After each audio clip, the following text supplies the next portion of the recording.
One of them is that this was a tragic, untimely death. And it was 100% avoidable.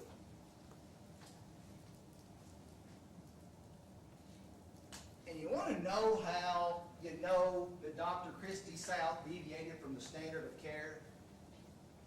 That Annabeth Branstetter would be alive today if Dr. South doesn't answer the phone.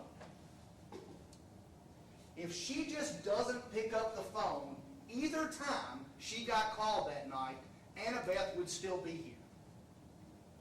Because her receiving information consists of basically her phone not working, apparently. She can't talk. And her reacting to it is exactly opposite of what needed to happen. Her reaction was basically, let's just sedate her till I get there tomorrow.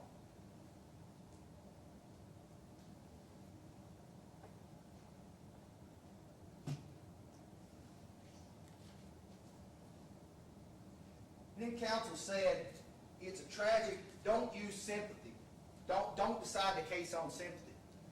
Let me tell you something. They don't want any sympathy. They've had all the sympathy they could get.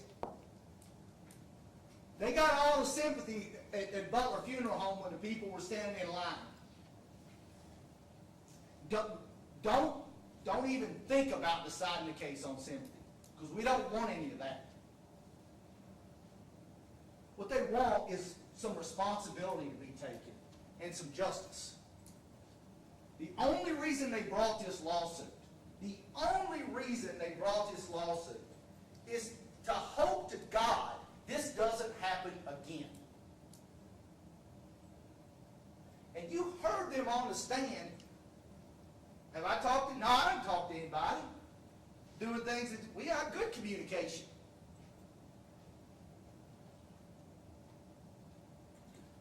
Means nothing will change. They've admitted nothing's changed. It says if you find Dr. South liable, then it compounds the tragedy. No, what compounds the tragedy is if we don't hold her responsible and somebody calls tonight and dies at TJ at 4 o'clock this morning. That compounds the tragedy. Because Lord knows in 5.5 years nothing's changed what they're doing.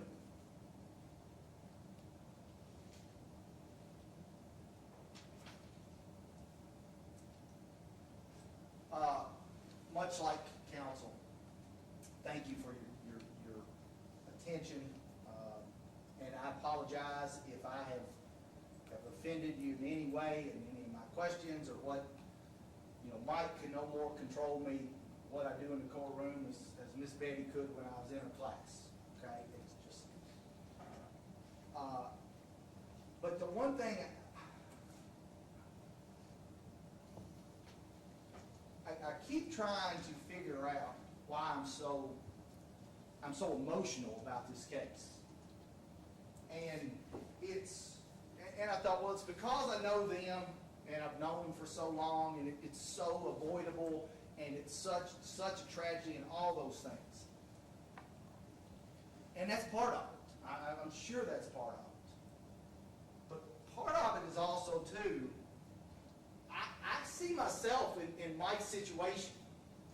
A problem with one of my kids, I'm going to take them to the hospital. And I'm going to hope they take care of them. But it's out of my control what they do to them. And if I don't know if they're asking questions on the phone. I don't know if the nurses communicate. I don't know any of this stuff. He doesn't know it either. And when she ends up dead, or one of my kids ends up dead, then you're here 5 years later arguing this crap. And they're making these same tired arguments they make in every case. And we're going to get to those in just a minute. But that's part of it, because I see that. And I see myself in his situation. Part of it is, too, though, that I get upset at the lawyers on the other side about the arguments they make, and again, and just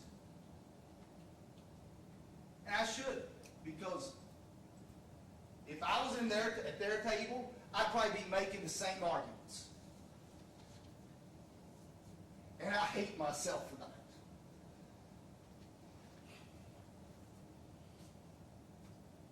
But, you know, they got a blueprint to follow. And they're following it to a T. It's why 90% of these medical negligence cases are defense verdicts. Because they've spent millions of dollars researching what do we need to say to make sure we're not held responsible. And the first one is confuse them on what the standard of care is. Because it's not written down anywhere.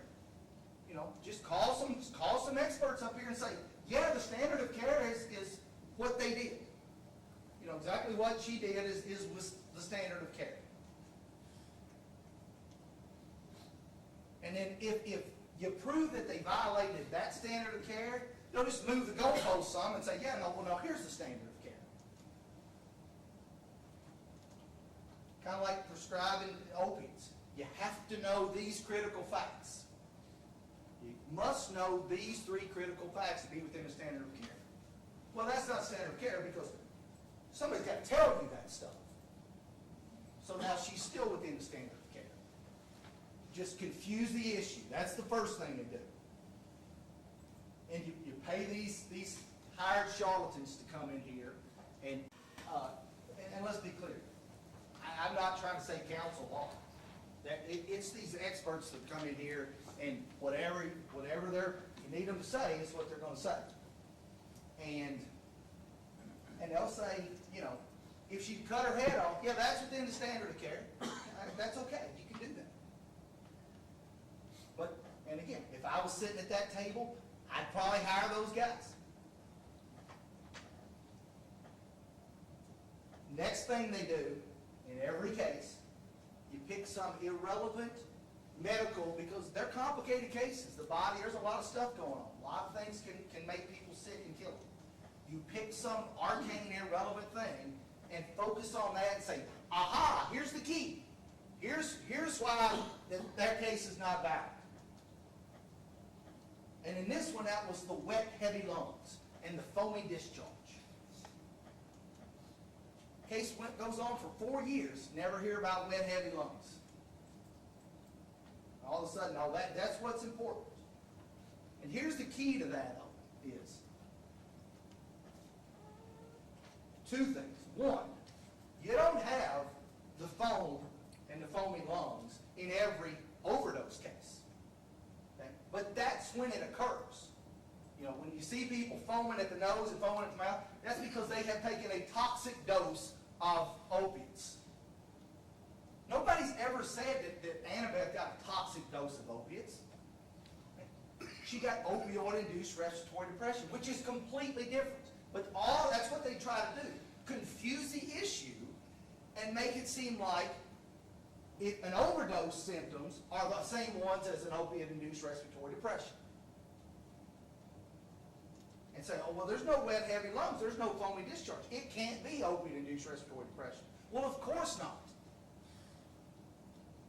The other thing about that is even their guy says, well, yeah, if you do resuscitation and put them on a ventilator for 12 hours, then that obviously will clear their lungs. But that's just number 4 in the blueprint to try to avoid responsibility. And they argue it in every single case. The next one is, you point out that the defense experts haven't read the doctor's deposition. You have to read the deposition before you can give an opinion. But for the fact that you're not allowed to file one of these cases unless you've got an opinion, there's no experts taken before you have to give an expert opinion. So, of course, they've given an expert opinion before they've read the deposition. They gave it before a lawsuit's even filed. But they point that out like this is some big deal. And then, they know, we all know, that it has to happen before the deposition's taken. You can't even file it without it. But we point it out like that's some magical thing. other one is, and counsel didn't do it, but Dr. South did it on the stand. You blame the patient for giving an incorrect history. Because in jury selection, remember, one of us said, well, if it's the patient contributed to it, then it's a frivolous lawsuit. So they can't come right out and say it, that it's her fault. But you want to make sure you put some blame there. I wish, if I could change one thing, I wish she'd have told Dr. Flowers about the sleep apnea. She's in the emergency room with a sore belly. She didn't think it was caused by sleep apnea. Nobody ever asked her about sleep apnea. Why does she have any reason to think that's important? Because she wasn't going to sleep at the time. She wasn't going to sleep in the emergency room. But they said, oh, that's, she should have told him. The first time she's asked him, and again, let's think about that. Was she going to lie and say, they say, do you have sleep apnea? And she says no, because she thinks she's going to get in trouble for having sleep apnea? She forget? Just forgot to tell him? No. Nobody ever asked her. So she doesn't tell him.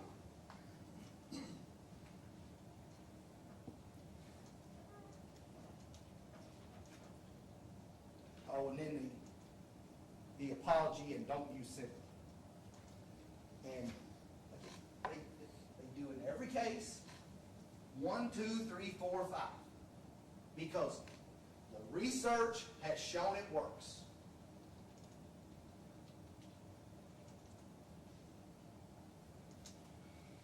Now, I've never done one of these cases. I've been trying cases for 25 years. I've never done a medical negligence case. I've been almost exclusively a criminal defense lawyer my entire life. I love doctors. My brother's a doctor, my nephew's a doctor, my niece's a doctor. I got a kid, studying to be a doctor. I don't want to get involved in these cases. I don't, it's not what I do. But they come to me about it. I know them, so I agree to look at it. And then you look at it and say, well, they killed her. And somebody's got to take responsibility for it. No matter what our job, everybody has to take responsibility for what they do. And he says, well, in the medical world, information only flows one way. Well, if you don't ever ask a question, it'll never flow to you. And I thought about it. I've done death penalty cases before. People charged with crime, charged with murder, facing a death penalty. And I thought, if I tried a death penalty case and went to trial and got convicted, and my client got executed, and it turned out that in the file there was a DNA report that exonerated him, I said, well, the law clerk should have told me that. It's not my responsibility to ask. The information flows uphill to me. That would be ridiculous, wouldn't it? It's my responsibility to know. It's just like it's her responsibility to know before she gives the audit. You can't say, they didn't tell me, so it's okay. I couldn't get up and say, Judge, I got a law clerk who had it, but he didn't tell me about it. And that's not even as bad as what happened here. Because you know it's going to happen if she doesn't in this case. You can pass the buck all you want, but the buck stops with the person who writes the script. Same way at that case. If I had that case and that happened, the buck would stop with me. We didn't get drafted for these jobs. We picked them. And when something goes wrong and it's your fault, you take responsibility for it. You don't try to say, well, no, it never happened, or it's some other reason, or it's their fault. You accept responsibility for it.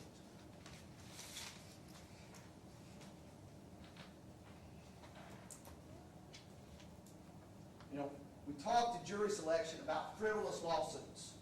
And everybody agrees there are frivolous lawsuits. And about how they happen and the kind of thing. And we didn't talk about frivolous defenses. And that's what we've had in this case. Is we don't know how she died because there's no toxicology report. Of course there's no toxicology report. They waited 10.5 hours before taking it. And the whole stuff about implying a cover-up and all that stuff, I didn't, again, that's Dr. Furslow, who's the first one who raised that issue. And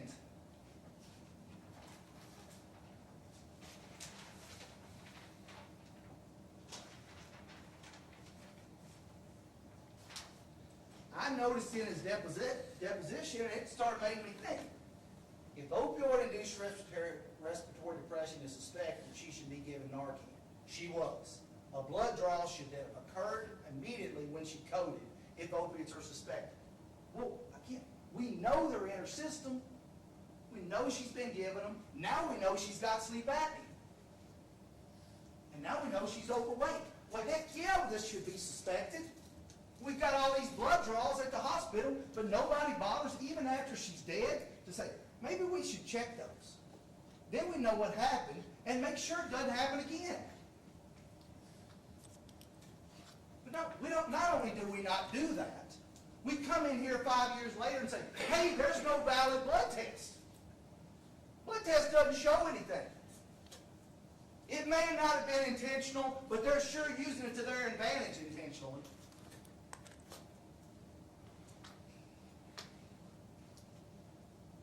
It's somebody else's fault. It's, said, well, none of our doctors said anybody did anything wrong, but Flowers and Bailey did. That's what counsel said. Flowers and Bailey didn't give her the Dilaudid at 416. Play that clip.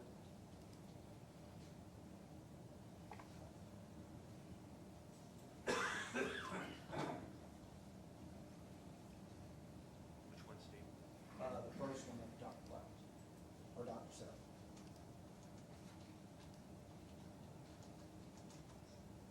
When based on your conversation, you assumed she wasn't heavy and didn't have sleep apnea, when she in fact was heavy, did have sleep apnea, which are risk factors for opioid-induced respiratory depression, which the doctor, Danny, says would kill them. I really wish that if I could change a communication, that I could have changed the communication and that Ms. Branstetter would have shared that history with Dr. Flowers. I know you didn't, but it happened. No. I wish that she had shared that history openly with Dr. Flowers. Had she done that, Dr. Flowers would have shared that history with me. Sir, that's not what I'm saying. But I am saying that as individuals, we do have to take some responsibility for our medical health. She was obviously an advocate. She was alert. She was relaying her medical history. I wish that had been discussed at that point in time. I understand she did at one point with Greg Bailey, and I appreciate that. But I really wish if I could go back and change anything, I wish Dr. Flowers knew that history. That's what you change of this whole thing? That's what you change? This will happen again within the next month if we don't learn something from it. Haven't talked to Flowers since. We still got good communication. Let's be clear. A ball was dropped somewhere along the way here. Between the three of them, there's plenty enough blame to go around. But to try to say that nothing went wrong is absurd. And again, if that's just legal gamesmanship to try to win a lawsuit, that's one thing. But if it's for real, then nobody's safe going over there.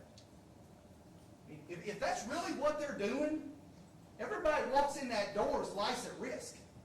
Because there's information not getting to where it needs to get. She admits she didn't know how much opiates she received or when. That is an undisputed fact. She admits she didn't know her vitals. That's an undisputed fact. She didn't know she had sleep apnea. She didn't know she's obese. All of which are risk factors for opioid-induced respiratory depression. Dr. Billett says, this is his testimony, 3 things that are critical to know: prior dosing, comorbidities, and vitals. Now, one of the things about, and he also said too, if the nurse don't give the information, I would pull it out. Kind of like having to pull the information out of him. Dr. Furslew and Dr. Billett, I have never seen people who refuse to answer questions or refuse to make a statement that they'd already made. You say, is this true? No, that's not true. Well, you said it.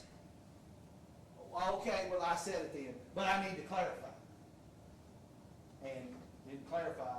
But in this case, it's different. It doesn't apply. Which is what he said with this. Yeah, I said it, but it doesn't apply here. And so she doesn't have to know. Dr. South does not have to know.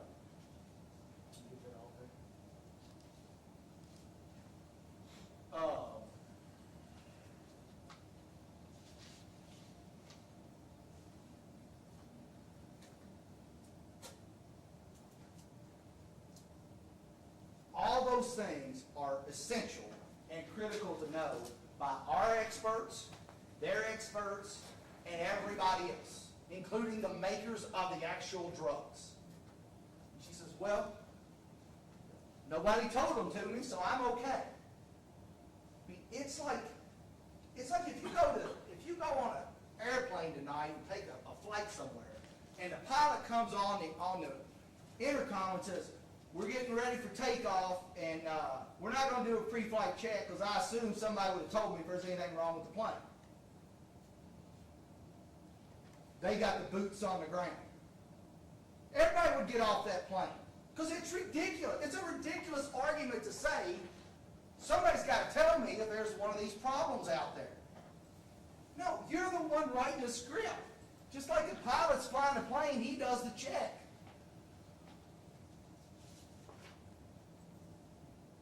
Everything that I told you in opening, we proved. We proved.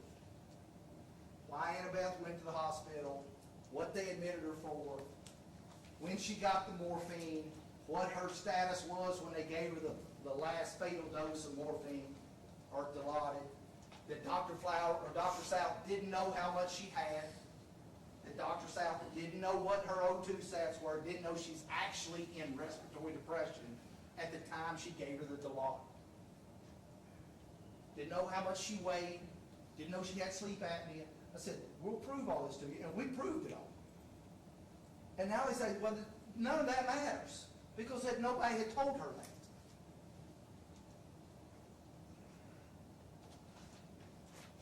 And I told you that they would argue that we don't know why she died. And the reason we don't know why she died is, well, we don't have a toxicology test. We know why that is. Even their guy admitted it. And that there's no anatomical findings. Dr. Cates actually said, there's no test you can do to look for it. There's no gross anatomical test. There's nothing you'll find. And, they come in here and they argue these things that make no sense whatsoever. The hypoxia. I went through Dr. Furslew with what all the things that can cause this hypoxia, that lack of oxygen to a brain. And we ruled them out one by one. The only thing left is the opioid-induced respiratory depression.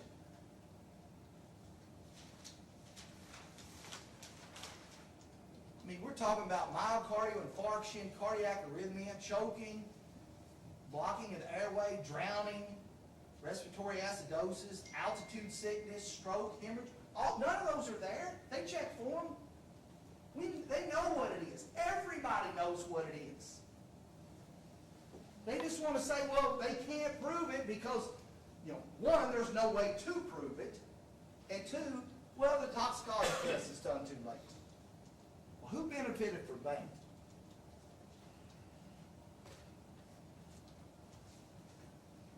Now, let's talk about who we heard from. Heard from Dr. South. She says, nobody told me, so I'm okay. Nurse Bailey. And one of the things the council said in his closing is that I would get up and try to say that Nurse Bailey said this or said that. I don't know what Nurse Bailey told her that night. He said on the stand, I always recite the vitals. I don't know if he did or didn't. Okay? Ultimately, it doesn't matter. She's got to know that. If he doesn't recite it, she's got to find out.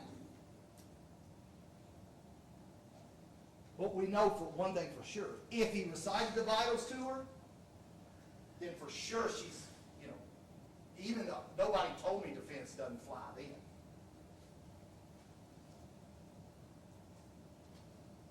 Dr. Casper.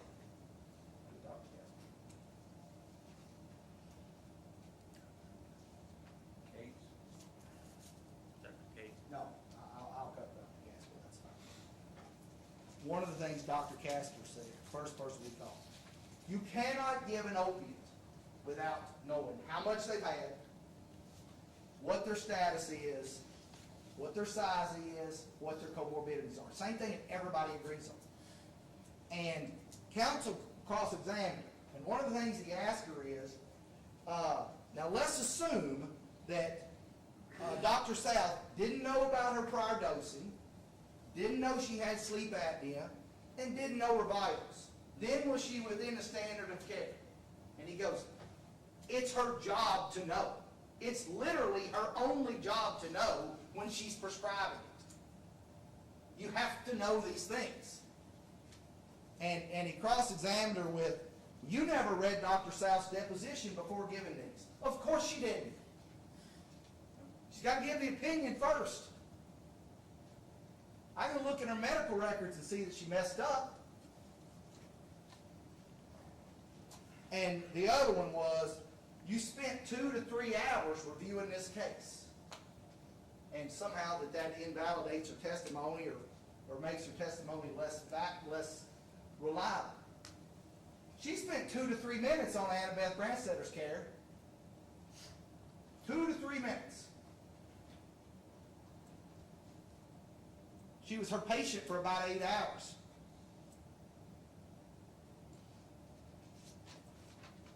Dr. Casper spent half as much time reviewing her file as she spent with her as a patient. And Dr. Rothfield.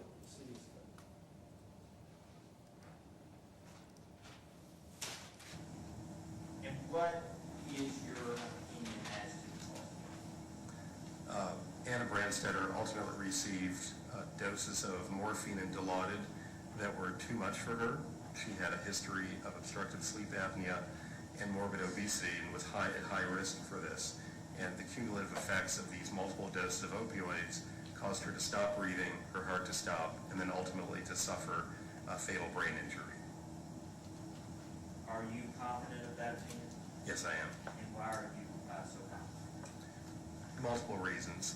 The dosing and the timing of Annabeth's death are just like the same opioid overdoses I've reviewed in countless other cases. And furthermore, the objective information we have from the medical record, the lab studies, and the clinical presentation are all completely consistent with death due to a brain injury after a cardiac arrest, and I'm including the autopsy findings and all the other labs. All right, and so that brings us to Dr. Cates, who did the autopsy.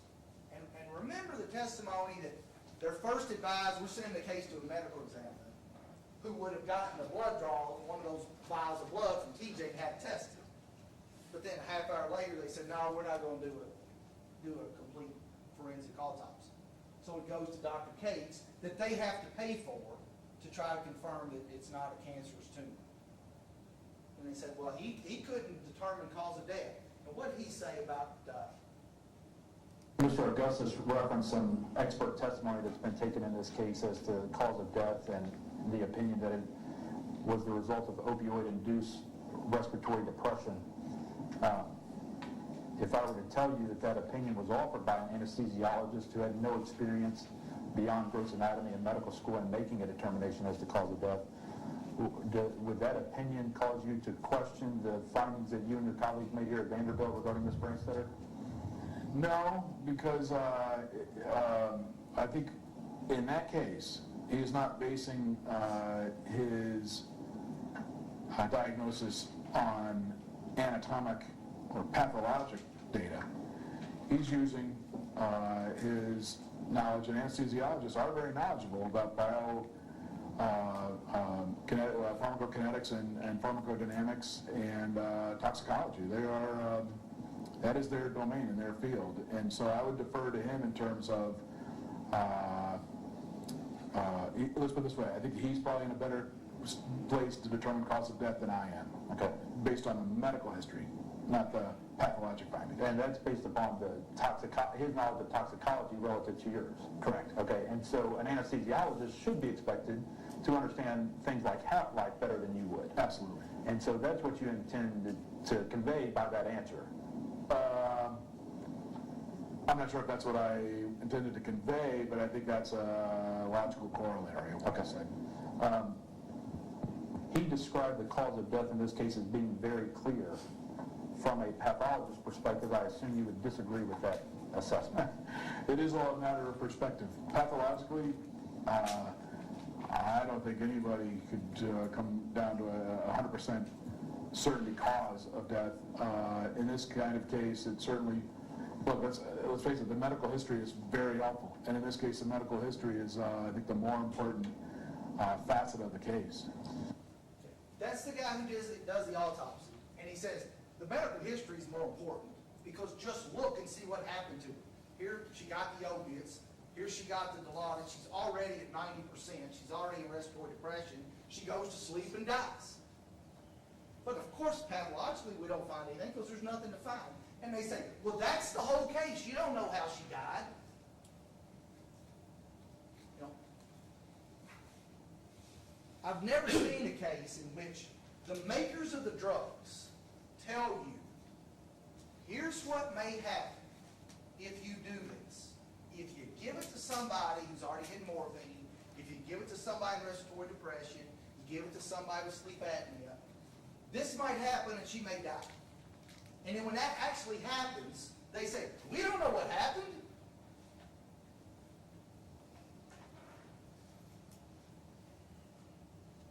But again, that's part of the blueprint to avoid responsibility. You have to deny the cause of death. It doesn't matter if her head got cut off. You say it could have been, she could have had a heart attack first. That's the blueprint.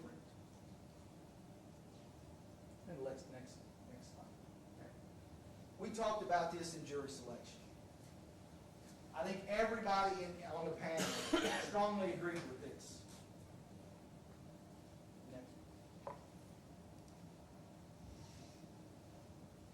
I think everybody strongly agreed with this.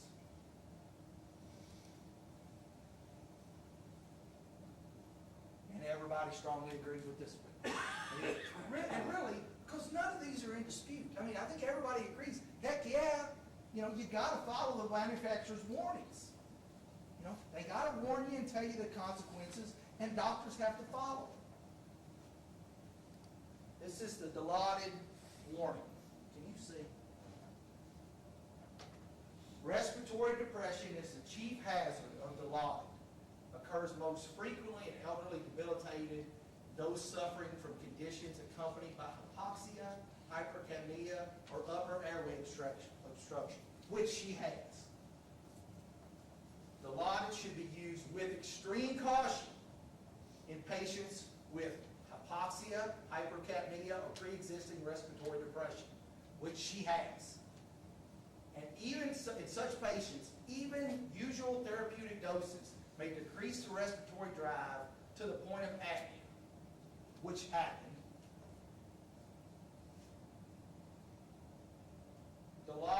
should be employed only under careful medical supervision. That's what the makers of the drug are telling you. That in this case here, if Annabeth Branstetter's going on, don't give this to her. That's what they're telling you. Next. It specifically says, do not use in patients with respiratory depression. They say, as Annabeth Branstetter was at 3:45 on that night, don't give this to her. That's what they're telling you. It doesn't say, well, you don't need to ask somebody. That would have been the standard of care if you would follow it, not. Yes, it would have.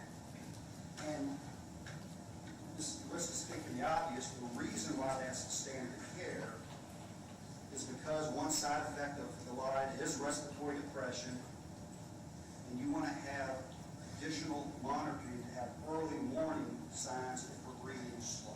Fair? Yes. You would have increased her monitoring had you known about the sleep apnea and her being heavy, and the fact she'd gotten so much Dilaudid in that period of time, morphine in that period of time. You would have ordered the monitoring because of the risk of respiratory depression. Fair? Yes, I would have. Now, Dr. South admitted on her testimony that had I known what I needed to know and what's required by the manufacturer, I would have done something different to take care of it.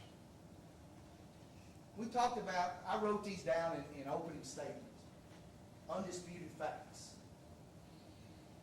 Everybody agrees they're all undisputed, except Dr. South said, well, the risks were accounted for. I think everybody can agree they were not accounted for.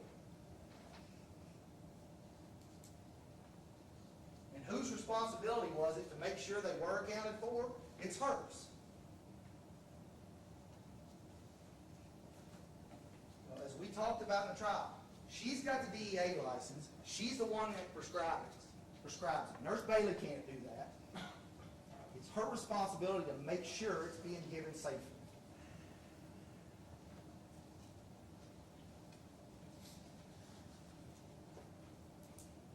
Yep.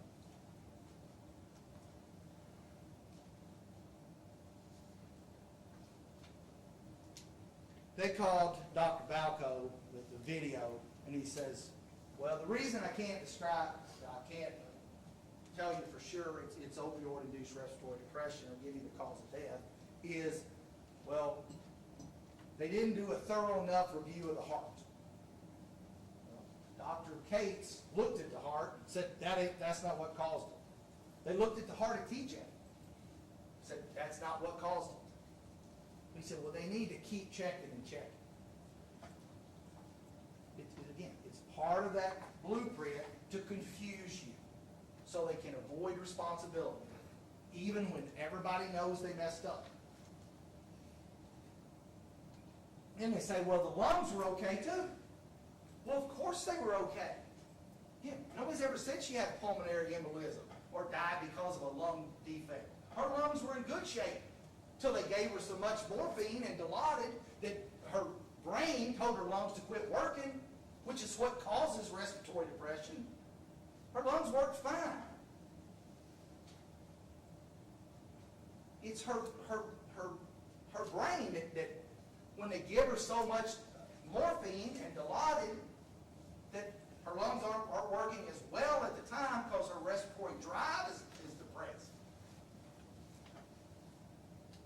Now, well, there's no wet frothiness or all that. Of course there's not. You put her on a ventilator for 12 hours. Dr. Balco, one of the things he said was that heart thing is so important that you need to look for. He used that exact same diagnosis in the murder case where the guy drowned his wife in the bathtub. He said, well, they didn't check for this, and that might be what it is.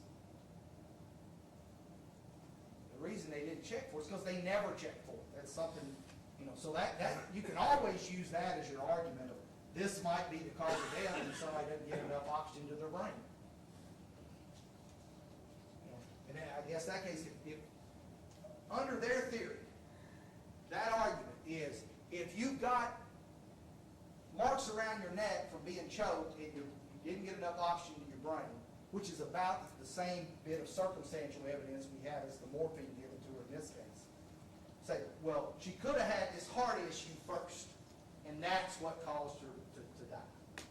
Ignore the marks around her neck, ignore everything else. Just say, well, look strictly at the anatomical findings. Don't look at anything else in this picture. Just look at this. It's the same way they did with the toxicology test. Don't look at everything, just look at this. Even though we know that's not going to be, there's going to be nothing in there. You pump her full of fluid and keep her alive for 12 hours. And I've never seen guys like Dr. Furslew and Dr. Billett try to avoid their own words like they did. You know, I don't agree with that. I don't agree with that. Well, you said it. No, I didn't say it. Well, here, let me show you. Here's where you said it. Okay, well, I want to clarify. And, you know, well, okay.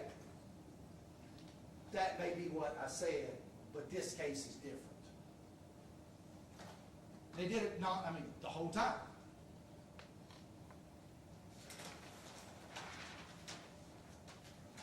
Well, they talked about, counsel talked about, well, it's too late, the 3 hours it was not right. You know, she would have died of respiratory depression earlier. And Furslew said, opioid-induced respiratory depression can occur anytime during the pharmacodynamic effect of the Dilaudid. True. And the reason it's written up there like that is because he had said it earlier, and he would refuse to say it.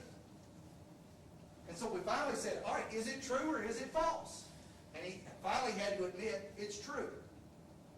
The reason he didn't want to admit it is it blows out of the water their whole argument that it had to happen immediately.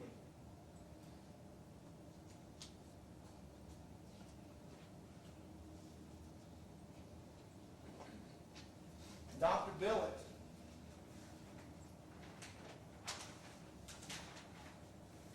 One of the things from Dr. Billett was that he'd reviewed all the information and all the depositions. He said, well, she could rely on Dr. Flowers to give the same opiate, same dose of opiate. Well, two things we know for sure. She couldn't rely on him because it was wrong what she thought, was that one dose of morphine had been given when actually 19 milligrams had been given. But we looked at Dr. Flowers' deposition, showed it to him. Do I do the same thing every time? No. The next doctor needs to look at the medical record. That's what Flowers himself said. He's not here arguing, defending what he did, defending his care. But they want to say, well, Flowers always does this, and Flowers always does that, and that's why she didn't need to know. That's not true. And we showed it wasn't true, but you know they still said, well, no, it was our pattern of practice. He also admitted you cannot safely prescribe the Dilaudid at 3:45 on this day. It was not possible to safely give it to you. Is it okay to prescribe opioids without knowing when and how much the patient has received? And he, you know, like everything else with these guys, we went round and round over it, and finally he says, no, it's not. Because he'd said it on June 1st. To safely prescribe an opioid, the doctor must know the patient's clinical status. To safely prescribe an opioid, he must know how much medicine the patient has received. The doctor must also be concerned with the respiratory status before prescribing more opioids. Now, again, those are the standard of care. You must know these things before you give it. You can try to move the goalpost all you want, but there's two ways to know what the standard of care is. The things that they say must happen and what the manufacturer tells you. Those warnings for the Dilaudid, that is the standard of care in this case that you know for a fact. Do not give it to these people, and if you give it to these people, use extreme caution. And that didn't happen. And we can try to wiggle, they can try to move the goalposts and move the standard of care up and down. That's the standard of care for prescribing Dilaudid. And they deviated from that.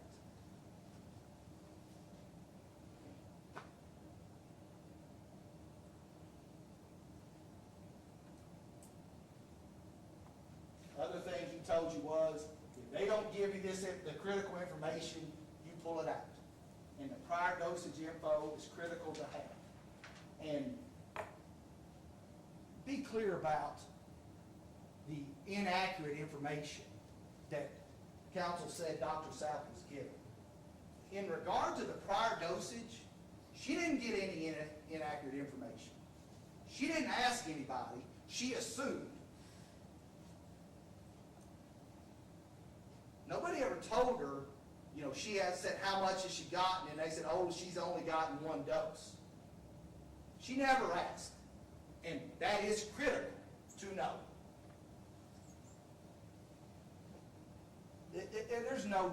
There's no serious argument as to what happened in this case.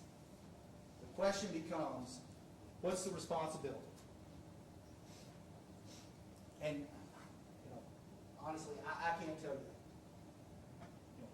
When a healthy 36-year-old woman goes in with a non-serious condition or non-life-threatening condition, she shouldn't be dead 7 hours later. There's plenty enough blame to go around. I would submit to you that, and again, you guys, it's always your job, that it should be Dr. Flowers 10%, 45 on the hospital and Dr. South. Because she's the one prescribing. And this is why. Respiratory depression is the chief hazard and occurs most frequently. But she's the one giving it. And giving the extreme caution for people with hypoxia, pre-existing respiratory depression, where the therapeutic doses can decrease them to the point of apnea. Only employed under careful medical supervision. She's the one that can order continuous monitoring. She's the one that can decide not to give it. And she's the one that has to know. Again, she has some responsibility. In fact, I think she has the most, because if she doesn't answer the phone, Annabeth's alive.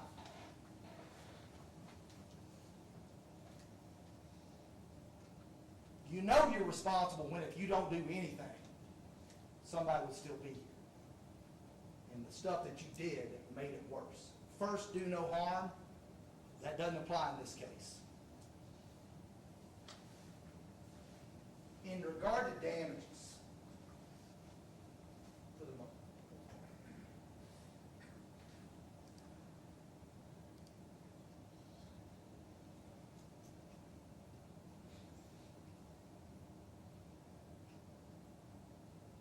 There's no real dispute. He says, well, Dr.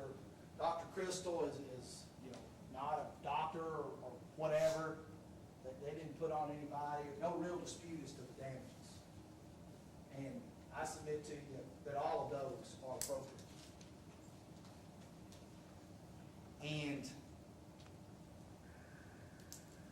I like to, in determining damages, the way I kind of look at it is, there's a box on their table with those damages in it. And it's your job to decide who to give that box to and how much out of it to give to us. And as we've learned in this case, they will say anything to keep their hands on that box for as long as they can. Whatever you have to say to keep that box and avoid responsibility is what they're going to do. And the whole thing about not doing the blood test timely and all that, I don't know that she had any role in that. But she sure has took advantage of it. But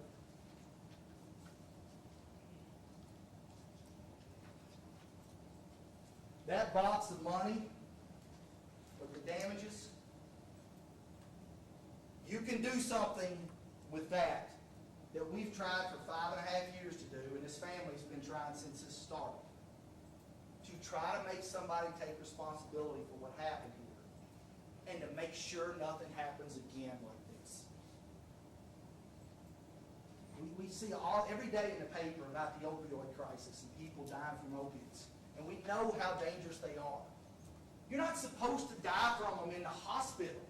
That's where they take you to treat you for them. But they take her in there and she's dead.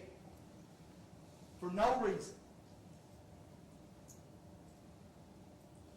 And they tell you, I'd do the same thing over. There's one thing I'd change, it'd be what she did.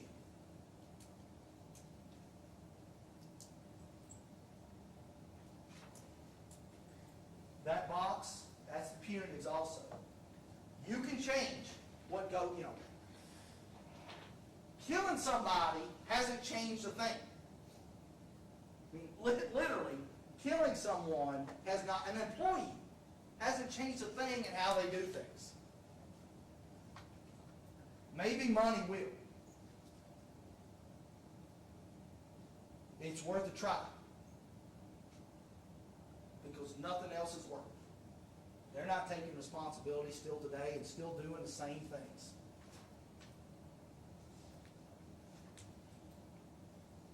But if you do it, every doctor who sees this verdict will realize, I need to be careful when I'm prescribing these things. Because somebody can die. I need to know the critical information before I do it. And I can't say, nobody told me. And I'm not required to ask.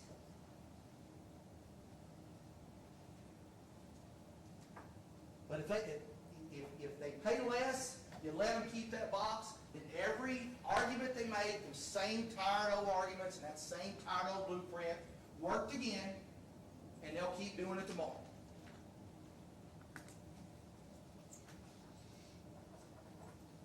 This was 100% avoidable. Nobody disputes that. But when she is at 90%, after dropping from 98 to 90,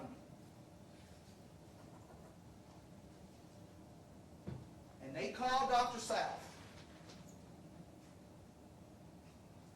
there's two things she can do. She can find out the picture that she's on that cliff. He's right, I'm talking about that, because she's on the cliff.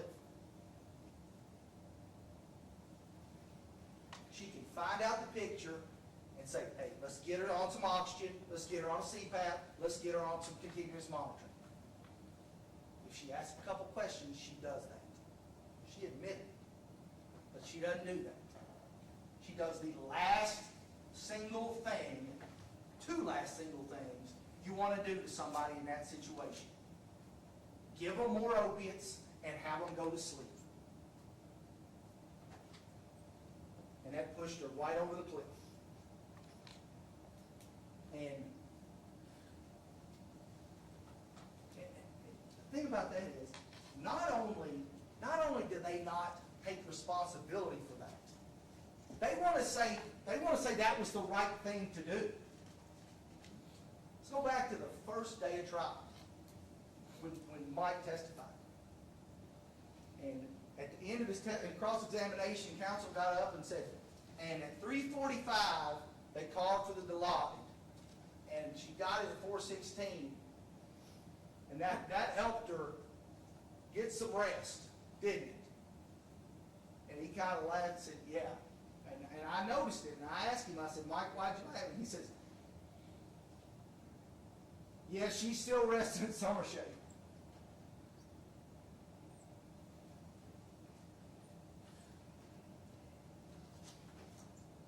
Instead of throwing her a life preserver, they threw her a cement block. And the only way to make sure it doesn't happen again is you 12 people.